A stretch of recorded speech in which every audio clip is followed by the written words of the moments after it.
Hi everyone, it's the EnglishSimmer here, and happy Pride Month to you all. Our Sunday Pride Month videos are continuing, and this week I am doing my Q&A. I always do a Q&A throughout Pride Month. I basically open it up to you lot and say, look, if you have anything LGBTQ plus themed that you need to know, you want to know about my experience, absolutely feel free to send in your questions, and I received a ton of them. So thank you to everyone who submitted a question. Also, I will not be reading names nor featuring the question, just in case I don't want to out anyone. I don't want to put anyone in a situation that is dangerous for them. If you are looking for a queer creator who plays video games, voila. And I also am very much on the road to 300k when it comes... What is this hair doing? Hello there.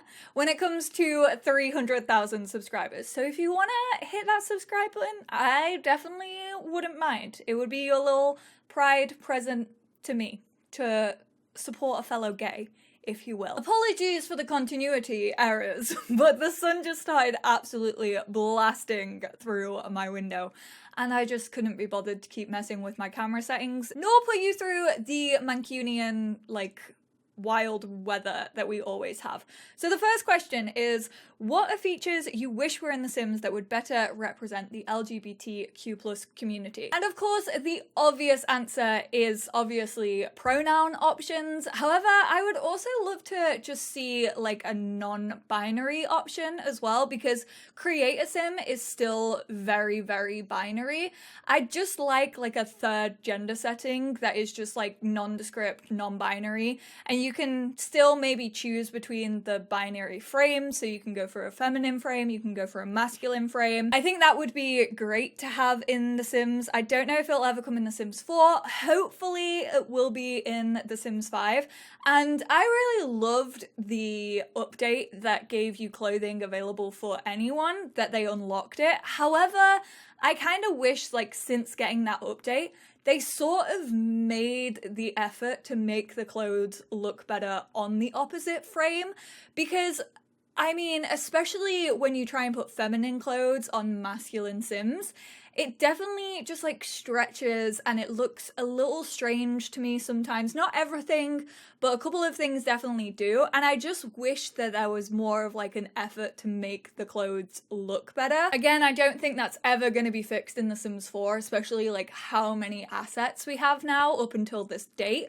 Maybe it's a thing that could come in The Sims 5 though, which is why I am voicing it and I'm hopeful. But the Sims team have confirmed that they are definitely looking into they, them pronouns. Also, if I'm really, really breathy in this video, I said this in a couple of videos, but it's super hot and it's so humid and it genuinely feels like there isn't oxygen in my room right now, which is always a fun time. What, in your opinion, is the single biggest thing cis-het allies can do to fight against LGBTQIA plus discrimination? Honestly, call it out. I think silence is just as bad as, being discriminatory. So I think, if you see someone harassing someone out in the street, I know it can be a scary situation, but realize that you have that privilege to step in and protect someone. I think just calling it out for what it is, not letting people get away with it. If you hear it within your families, try and educate.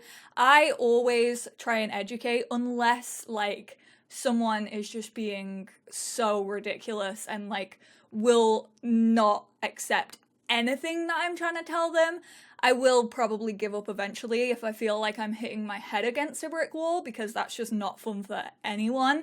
And at that point, they're kind of just doing it because they know they're getting a rise out of you. Also, don't overspeak the LGBTQ plus community. It's very well and good to be a cis-het ally, but don't think you know how it is for the community. So just don't try and overspeak the minority here.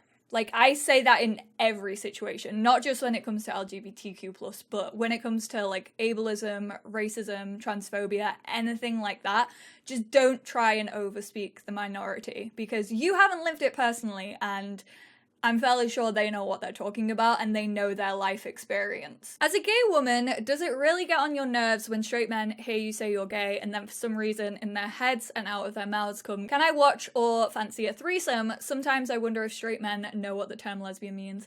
It's absolutely vile, but it also doesn't just happen with lesbians as well. Like, it happens in any women loving women relationship. Like, I had an experience once that I was in Disneyland of all places. We were at one of the water parks and I was there with my ex and someone came up to us, a dude obviously, and was like, "Hey, are you two like friends, sisters?" And we were like, "No, we're together, like we're in a relationship." And he was like, "Haha, can you make out? Like prove it, prove that you're gay."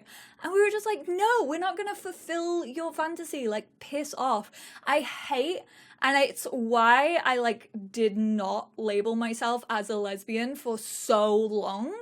I hate the sexual fantasization and fetishization of my label. Like, it's so annoying. Like, men, if you are watching this right now, never say those words because it's fucking disgusting and nobody wants to hear it. I know last year things were closed, but now they're reopening up, at least in the US. How are you going to celebrate Pride this year? If at home, how will you do it?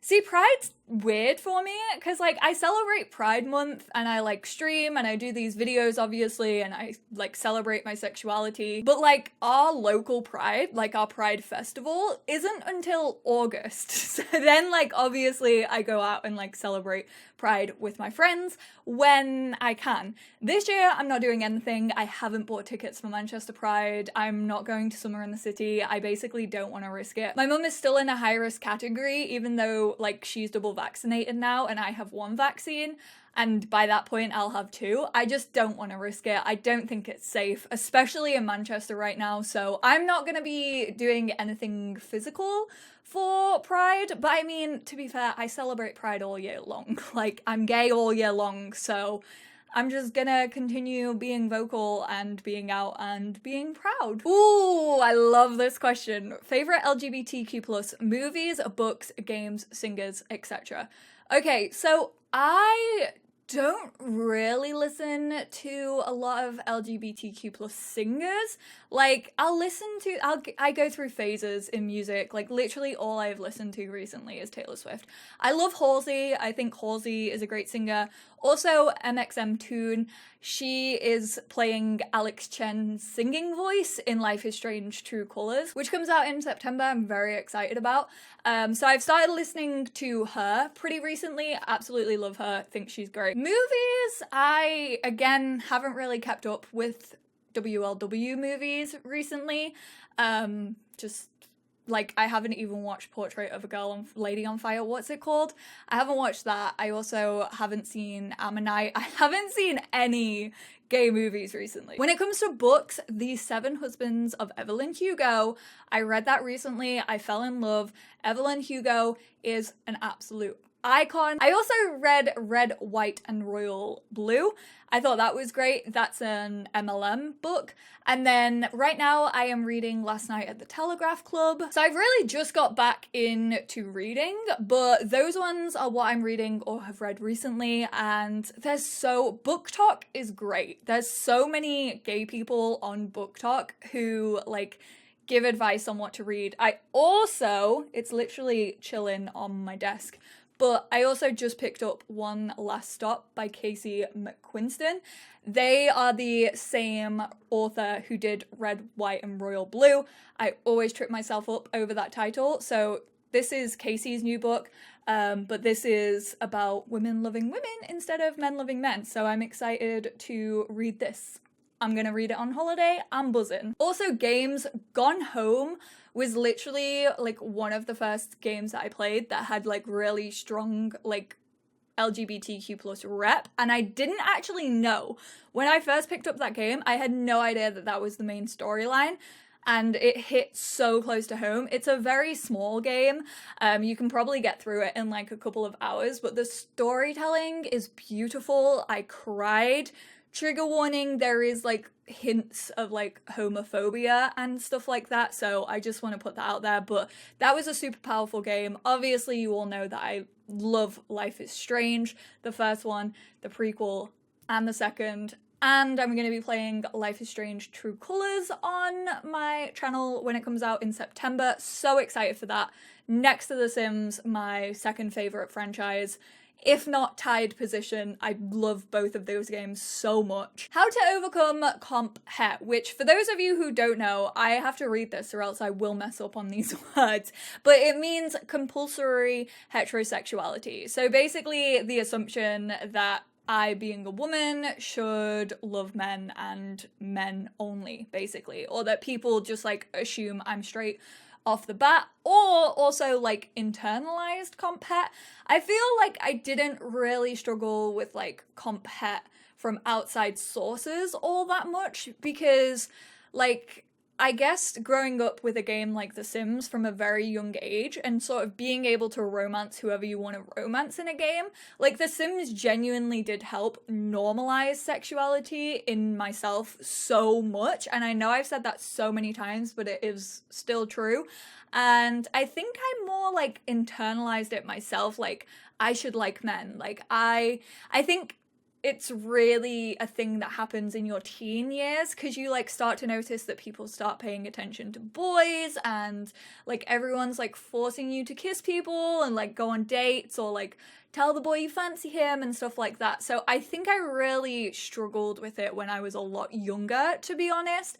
And then I basically followed the cliche of going to university and being around people who weren't heterosexual and was like, oh, this is how life is meant to be. Like, you're not meant to have, like, people telling you that you should go out with a boy because you, like, they think he's cute and stuff like that. So I definitely thought that I had to like guys when I was, like, between the ages of, like, 12 and 18. And then I just kind of grew out of it, I guess. Like, I don't really have a thing for getting over it completely. Like, I think just experiencing the world definitely helped me realize that I didn't have to like guys. So I think just like not putting pressure on yourself, don't try and like put pressure to like instantly label yourself as well. Like, fair and valid if you know what your labels are, if you know what your sexuality is, but like just don't be in a rush for it, I guess. This is a very interesting question, and I know a few people wanted the answer to this.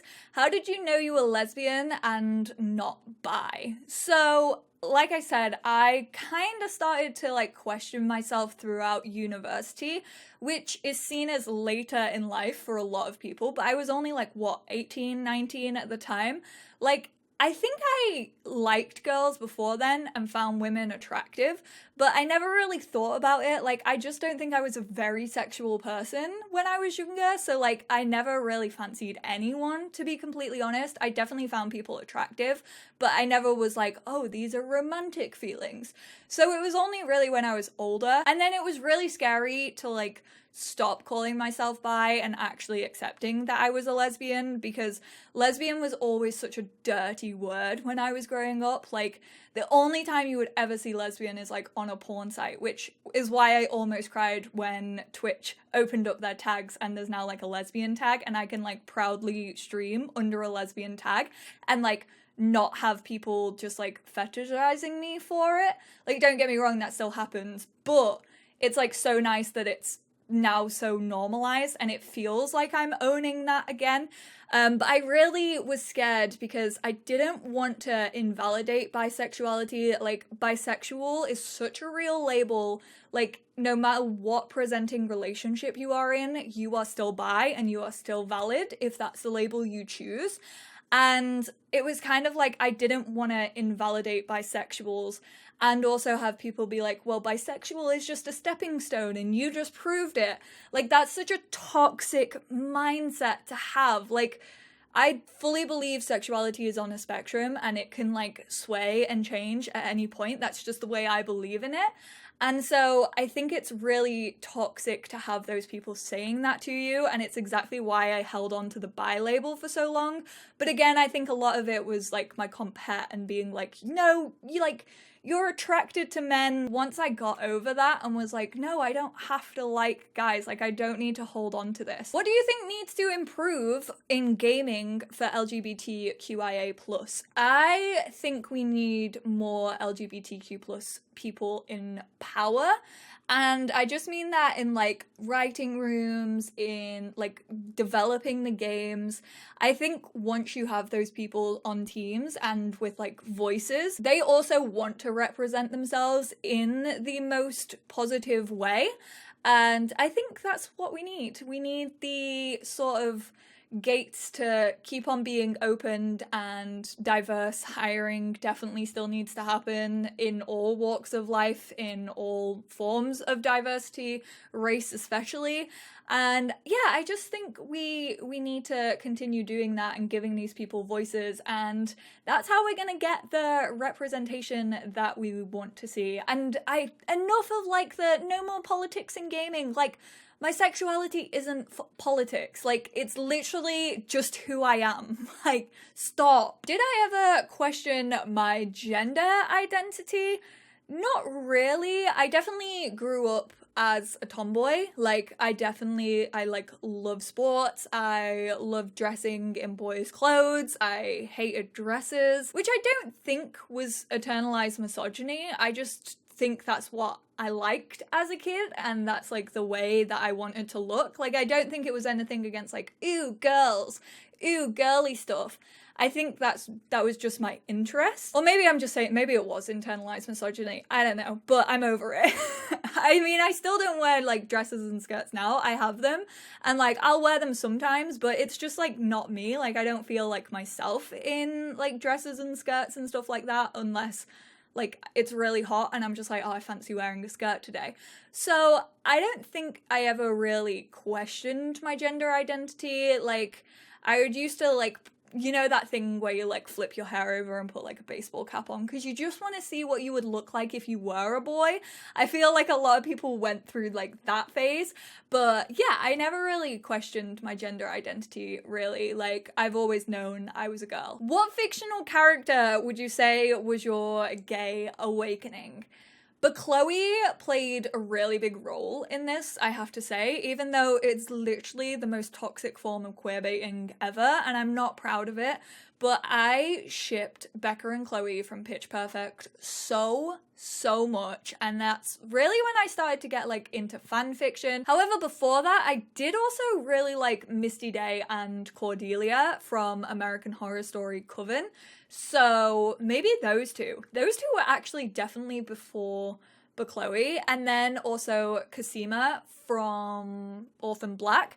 Like, just consuming media definitely helped me to become like more open and aware of my sexuality, I feel like, and those three were definitely like driving forces. Then obviously I played Gone Home, I played Life is Strange. Life is Strange played a huge part in it, and obviously my Sims as well. So I would say all of those things definitely helped towards it, but probably those like three fictional characters were pretty much the main driving force. As a simmer, I feel like we face a lot of judgment that we aren't gamers. As a gay, I've often felt like there's not a lot of space in the gaming community for me. Have you ever had those things converge or clash, and how did you deal with that? Absolutely. I mean, to be fair, like most of the work that I get asked to do is like around being LGBTQ+. It's around being my sexuality. Don't get me wrong, I've definitely had opportunities where it hasn't been about that, and it's been about like me being a simmer, or like not everything is tied to my sexuality. However, I do feel like I do a lot regarding my sexuality, and like a part of that's on me because obviously I'm such a vocal, like, and I never let people forget my sexuality because, like, I want to be the representation that I wish I could have seen growing up. So that's why I'm so vocal. I know I get so many people who are like, why do you make all of your Sims gay? Or not everything rainbow is for the gays. And I'm like, I'm literally just doing this, and I'm being loud, and I'm being out, and I'm being proud, because that's the type of shit I would have loved to have as a child. I would have loved to see a woman sat on my screen who loves video games, who is a lesbian, like, that would have been so cool. And I definitely feel like simmers always get pushed into a box. Like, it's a girl's game, you're a casual gamer. And like, I don't really mind being called a casual gamer, even though I know I'm not. I'm just like a gamer. Like, it doesn't really offend me. It's like when people try and call me a girl gamer, I'm like, yeah, I'm a girl who plays video games. Like, that doesn't offend me at all. But I think what we just have to do is like keep cheering simmers on, and also like, don't be afraid to be a simmer. Like, I think being a simmer is so cool. We have one of the most diverse, one of the most inclusive, one of the most passionate communities online, and I love it. I genuinely love it so much. I'm questioning, and whether a guy I like asks if I'm LGBTQ+, I'm always scared to say yes because they think I'm gay and lose interest. I mean, if you are just questioning, like, you could just tell them that. And I think that's actually a great way to sort between the people you want to date and the people that you maybe don't want to date. If you tell them you're questioning and they're like, ooh, no, like, I don't want to do this, that was not the person for you, let me tell you. So I just think being honest and open, if it's safe to do so. I'm not saying put yourself out there if you feel that it's unsafe or unnecessary to do so. Absolutely, you are your first priority. Look after your safety. I'm about to start my first job using my preferred name. Congratulations. Fucking sick. Any basic tips on how to be more confident with it? Obviously, I have never been in this position. I've never really questioned my gender identity, nor like changed my name. I'm sorry that I can't really give much like tips on how to be more confident with it, but like, that's you. You know you.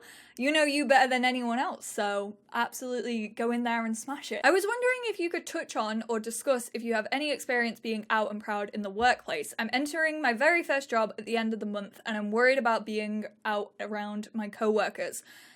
I have only had one job in my life that hasn't been online. I mean, the one job that I did have that was like a people job, like forward facing and stuff, I was very open there, but it was in gaming, and I feel like within gaming it can go one of two ways. Like, gamers can literally be the most accepting, like, loving people, and that's luckily how my job was. Like, everyone knew I had a girlfriend at the time, like, everyone was well aware of it. I mean, first of all, it's none of their business. Like, legit, who you are attracted to does not concern them in the slightest, but people probably will ask, because let's be real, we're all nosy little fuckers, really. So I think you just, like, have to choose whether you want to be out at work. I think it's harder to not be, because I feel like if you do get into a relationship or anything like that, like, you kind of want to talk to your work colleagues about it, like, you want to talk to your friends who are at work about it. So I think just, like, testing the waters, and, like, to be honest, if someone disagrees with you, at the end of the day, you only work with them. I don't know, I feel like I'm really bad at these advice. I feel like I should be writing an advice column. I feel like Mystic Molly right now. No, that's the astrology person. What's gay culture like in the UK? In the US, I've experienced a lot of outright rejection within the LGBTQ+ community because I don't politically identify as liberal. Where's a moderate lesbian to find a date? I don't know the exact answer to this question, because I'm gonna throw it out there. I am liberal as heck. Like, those are just my political beliefs. But we do have, and I think America has this as well, maybe, but we do have a dating app called Hinge, which actually can ask you about, like, your political preferences. I don't know if every dating app does that. I think just putting it in your profile, being, like, vocal about your political beliefs, like, you basically put out the energy that you want to be brought back to you. That's what I always believe in the world. So yeah, I think just, like, trying to find people who have stuff in common with you and, like, having that stamped on your profile is a really easy way to do that. Like, people are gonna know whether they're interested in you or not if you, like, say those things on your profile. So I would just suggest that, maybe, if you use dating apps. If not, I'm sorry. Have you ever experienced people in public being rude or disrespectful because of your sexuality? And if so, what happened? basically, I've never really had anything too serious. I can say that, like, I know I am very privileged and very lucky to not have had anything serious happen to me, or like anything violent or anything like that. I've definitely been like walking down the street holding hands with a girl. I've definitely had looks. I've definitely had people like sneer, and like you can tell that people whisper about you when you walk past them, but in those situations, I always figure like I'm never gonna have to see that person again in my life. Like, why would I care what they think?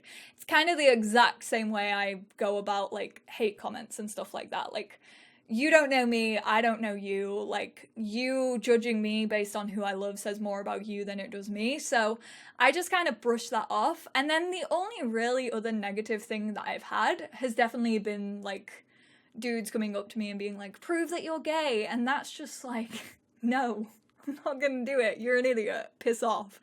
So I'm just like very blunt when it comes to that stuff. But again, like, I've never had to suffer through anything, and that's because I'm in a very privileged position. And I'm gonna have to wrap this up here because one, my room is running out of oxygen. That's not true, but it feels that way. I'm just being a little bit dramatic. I have loads of plants. As if, what? Jeez, I'm not making any sense. I need to stop recording for the day. I need to go have a cold shower and cool myself down. But thank you all so much for hanging out. I hope this video was helpful. I feel like a lot of those were like tips and tricks. And honestly, I just like don't feel like I should be the person giving tips and tricks. I still feel like a baby gay, even though I'm very much not, and I've been out for like 6 years now. I still feel very, very strange in this like sort of area. I feel like I'm definitely not a love expert or anything like that, but I hope this video was enjoyable. I hope it helped some of you. Thank you so much for all of your questions. I absolutely love doing a good Q&A, so if you liked it, maybe we'll do some more of them on the channel. But I appreciate you all so much. Continue to keep yourselves safe during this Pride Month. Enjoy it. If it is your first Pride, your first time feeling comfortable in who you are, freaking celebrate it, baby. I'm so proud of you personally. I love you all so much, my little gaybies, and I will speak to you all in my next video. Bye now.